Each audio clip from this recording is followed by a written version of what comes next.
ఓయ్ నిన్నే వింటానవా? చెవులు వినబడతానే లేదా? ఇంటారా చెప్పే.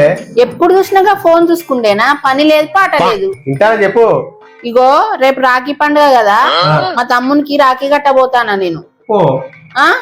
మరి మీ అక్కలు మీ చెల్లెళ్ళు వచ్చిందని డ్రింకులు తెచ్చిపోసుడు, మటన్లు చికెన్లు తెచ్చుడు, చీరలు పెట్టుడు ఇవన్నీ చేయకు. అసలుకే గడుసుడు మస్తు ఇబ్బందిగా ఉన్నదని చెప్పు వాళ్ళతోని. సరే సరే నేను చెప్పకుండా ఏమైనా పని చేస్తున్నా చెప్పు. అర్థమైతుందా? అర్థమైతుంది. నువ్వు గనక తెచ్చినట్టు పెట్టినట్టు నాకు తెలవాలే. నేను మనిషినే కాదు చెప్తానా మళ్ళా.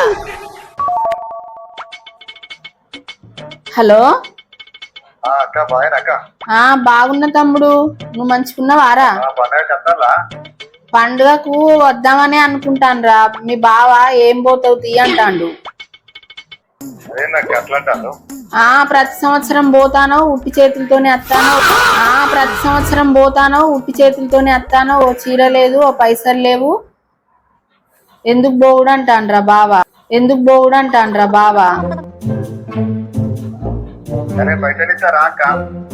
మరి 5,000 చీర మంచిది ఇస్తావారా? పెడతావా?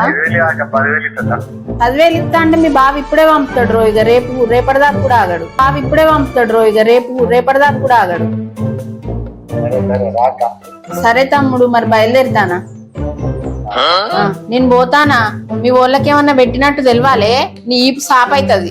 ఫ్రీ బస్ ఎక్కి 5 రూపాయల రాకి 50 రూపాయల సీట్ పట్టుకోవడానికి 5,000 10,000 కావాలి. నా అక్క చెల్లెలకి నేను పెట్టాను.